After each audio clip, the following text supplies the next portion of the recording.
தமிழா நேயர்கள் அனைவருக்கும் வணக்கம். நான் உங்கள் அமிர்தா. இந்த ஆம்ஸ்ட்ராங் அவரோட கொலை வழக்கில் அடுத்து வந்து முக்கியமாக ஒரு பரபரப்பாக ஒரு விஷயம் சார். நேற்று 3 பேரில் ஒரு பெண் வக்கீல் அவங்களையும் சேர்த்து அரெஸ்ட் பண்ணியிருக்காங்க சார். இதில் அவங்கள வந்து பாரதிய ஜனதா கட்சியில் சேர்ந்த ஒருத்தவங்க இருக்காங்க.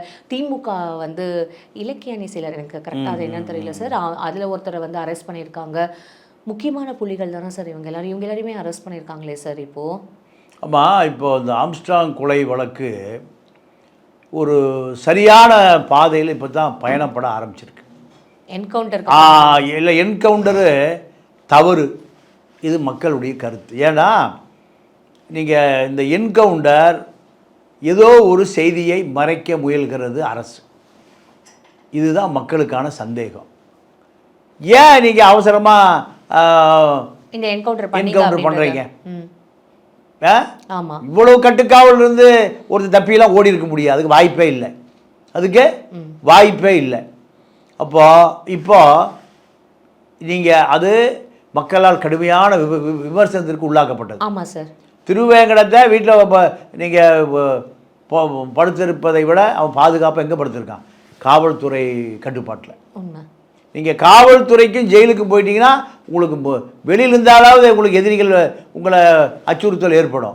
காவல்துறையிலையோ சிறையில் இருந்தீங்கன்னா அரசு பாதுகாப்பில் இருக்கீங்க, அதுதான் உங்களுக்கு பாதுகாப்பு.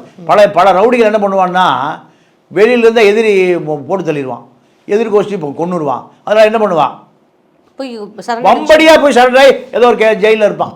இந்த சினிமாவில் காட்டுற மாதிரி தான். உண்மை தானே சினிமாவில் காட்டுறான். அப்போது திருவேங்கடம் கொலை என்பது திட்டமிட்ட, அதாவது திருவேங்கட என்கவுண்டர் என்பது திட்டமிட்ட கொலையா இல்லை என்கவுண்டரான ஒரு பெரிய விவாதம். அது இந்த விவாதத்தில் இப்போ அடுத்து என்ன நடந்ததுன்னு கேட்டிங்கன்னா, நீங்கள் மலர்கொடி, சதீஷ், ஹரிகரன், அஞ்சலை, இவர்கள் 4 பேரை இப்போ காவல்துறை கைது பண்ணியிருக்கு. சதீஷ் அவர் தான் திமுகவோட. ஆமாம், அதாவது அஞ்சலை வந்து பாஜக. இவங்கெல்லாம் ஒரு பாதுகாப்புக்கு ஒரு கட்சியில் சேர்ந்துக்கிறது, பாதுகாப்புக்கு அரசியலே இல்லாமல் இன்றைக்கி வாழ முடியாத அளவுக்கு ஆகிப்போச்சு. ஏன்? காவல்துறை பொய் வழக்கு போடுறான், அரசியல்வாதி சட்டவிரோத தொழில் பண்ணுறான். அப்போ இவர்களோடு இணைந்தால் தான் நீங்கள் அரசியல் இருக்க முடியும். அதனால் எல்லா குற்றவாளிகளும் எங்கே போய் அடைக்கலமாயிடுறான்? அரசியலில் போய் அடைக்கலமாயிடுறான். நான் ராஜீவ் கொலை வழக்கில் சிறையில் இருந்த தூக்கு தண்டனை கைதியாக இருந்த ரங்கநாத்தோடு நான் பழகியிருக்கேன்.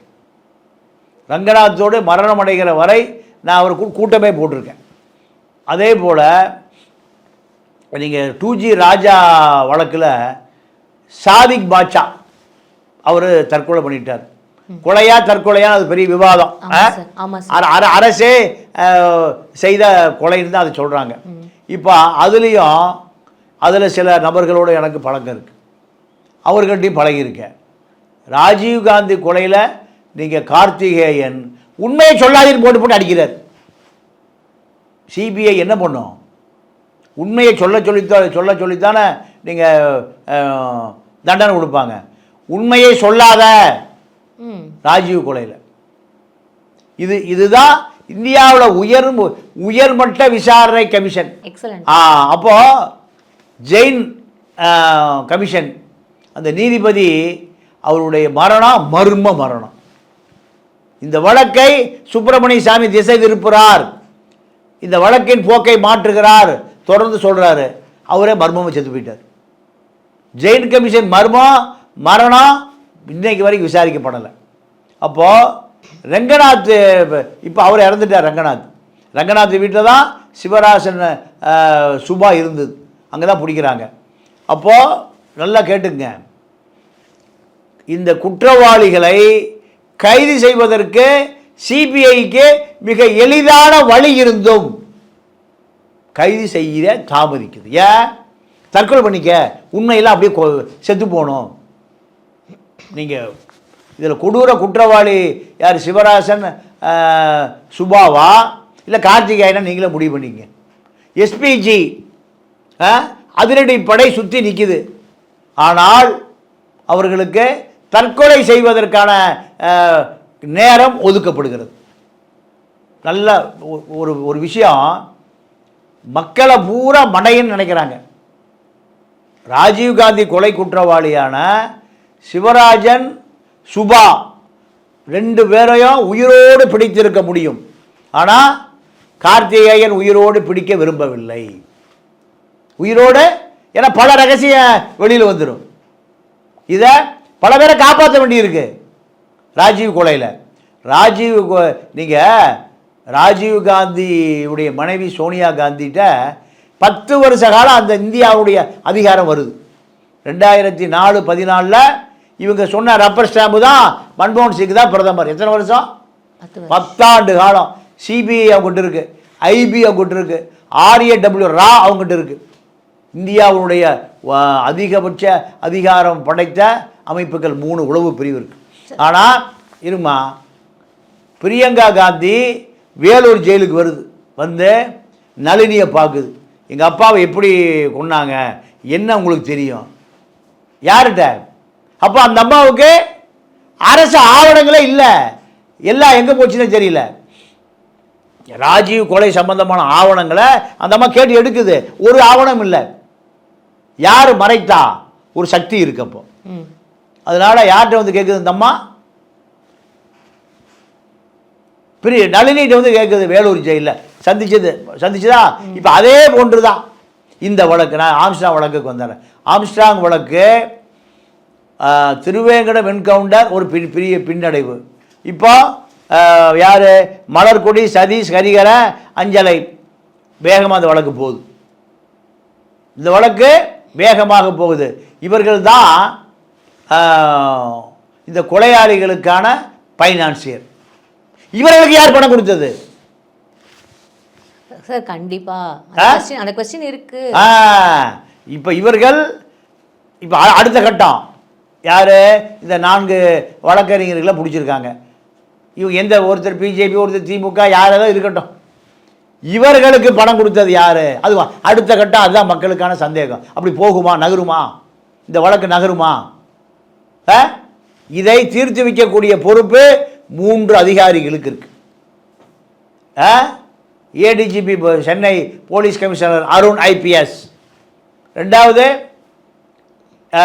இந்த வழக்கில் இந்த வழக்கை கண்காணித்து கொண்டு இருக்கக்கூடிய டோட்டல் தமிழ்நாட்டினுடைய உளவு பிரிவு IG intelligence Senthil Velan.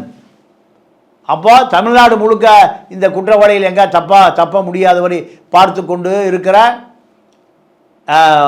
Davidson ஆசீர்வாதம், அட்வின் ADGP 3 பேர்கிட்ட தான், 3 தமிழர்கள்ட்ட தான் அதிகாரம் இருக்குது. எந்த மார்வாடி கார்பரேட்டுக்கும் தலை வணங்காத 3 அதிகாரிகள். எவ்வளோ பெரிய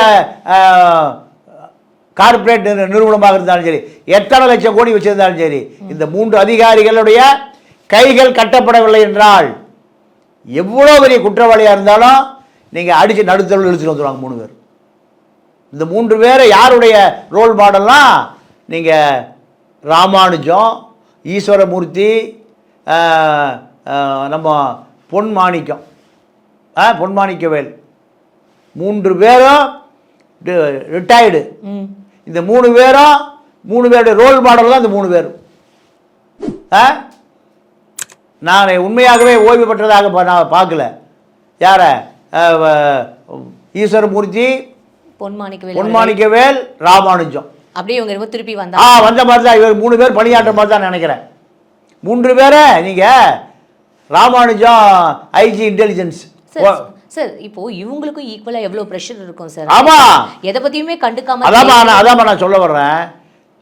கருணாநிதி முதலமைச்சர், IG இன்டெலிஜென்ஸ் கருணாநிதி வீட்டுக்கு போறாரு.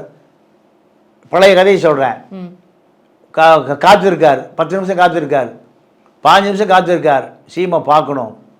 சீம் வர்றதுக்கு 1 மணி நேரம் ஆகும். ரைட், நன்றி வணக்கம், கிளம்புறேன். யாரு? ராமானுஜம் DGPயா இருந்து ஓய்வு பெற்றார்ல அவரு. நன்றியா வணக்கம் சிஎம் சொல்லிருங்க, நான் கிளம்புறேன். எனக்காக தான் சிஎம் காத்திருக்கோம். சிஎமுக்கு நான் காத்திருக்க வேண்டியதில்லை. எனக்கு டைம் 10 to 10:30 அவ்வளோதான். எனக்கு வேறு வேலை இருக்குயா, அரசு வேலை இருக்குது. கிளம்பிட்டாரு.